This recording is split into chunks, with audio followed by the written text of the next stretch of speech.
Hi everybody, today I wanted to talk to you about how you can virtually onboard new employees. Excuse me. We've seen companies put recruitment plans on hold for now. We've also seen companies delaying start dates for new recruits. But you can actually still take someone on and get them to work from home and onboard them remotely.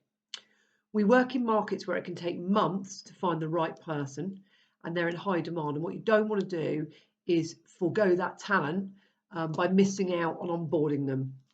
You've completed the interview process, probably remotely via Zoom or some other video tool. You've made the decision on whom to hire, the paperwork's all gone out, and all that's left is to arrange a start date for your new employee. The main thing with any induction, whether it's face-to-face or remotely, is to make your new employee feel welcome and that they belong to a team. Acknowledge with them that we're in weird times and it's not normal how you would normally do it, and it's going to be different. Establish how and when you will communicate with them so they understand the expectations. If you would set them up with stationery, mugs, other branded information items in an office environment, why don't you package that up and send it to their home? It'd be really nice for them to receive.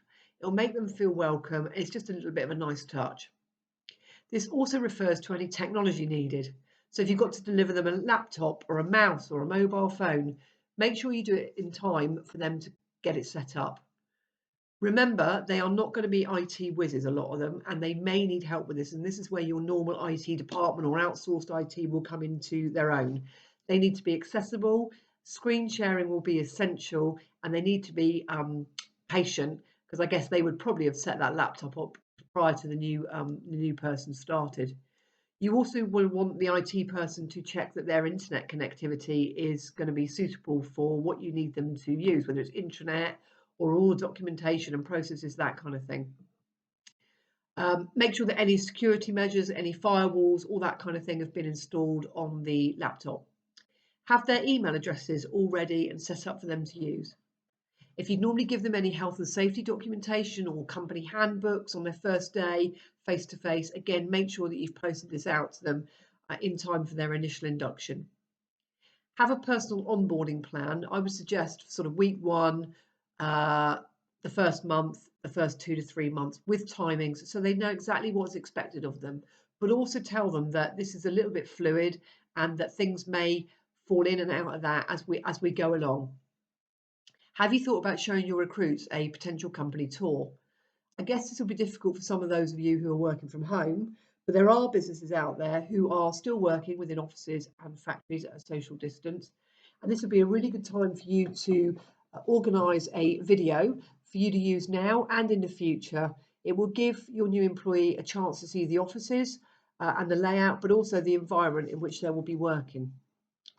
Get them to meet the team. So video calling technologies, as we know, are now a common tool, and they can be used on a group basis to allow individuals to introduce themselves, talk about their roles within the business, how they will interact with a new employee. You could take this slightly further and give them a mentor or a buddy who will periodically check in with the new employee to check that they're okay on a sort of regular face-to-face video call.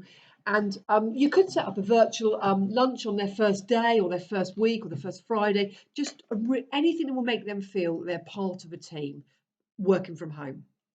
You could get them to meet key departments, so they will be essential meet and greets, again via video with scheduled appointments.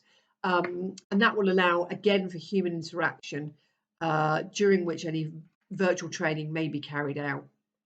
I don't know whether you've got a messenger system for key departments, but make sure you do include your new employee on that. If you've got any group emails, don't forget to get them included. Depending on what market you're in, then obviously you're going to need to do a load of training with them in the first 2 to 3 weeks. It may be product specific, it might be regulatory, it might be about the company, whatever it is. And this is where massive shifts could occur in the business. You could record those training sessions with the online tools that are available nowadays that will allow the new employee to watch and work through their task books in their own time. You could do a virtual Q&A with them. You could record a webinar. You don't have to be all sat in a meeting room together to do this training. And by pre-recording these sessions that you might carry out multiple times, you will actually save yourself quite a lot of time and money in the long run. I think next steps are to make sure that your onboarding and induction process is you've got one, and map out each section of it.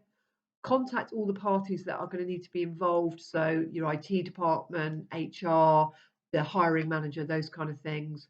Make sure that you've got all the necessary tools for onboarding training, whether that's Zoom, Microsoft Teams, Skype, whatever you use. Make sure that you've delivered and tested all the tools that you're giving them. Have a communication plan for those employees. And remember, all of this is done to protect your investment in your new hire, to make them feel welcome, to make them feel that there's a human connection, and to get them up and running and delivering as quickly as possible. If you need any further information, you can drop me a call at 07 974 429 217, or you can contact me at helen@aspirejobs.co.uk. Many thanks.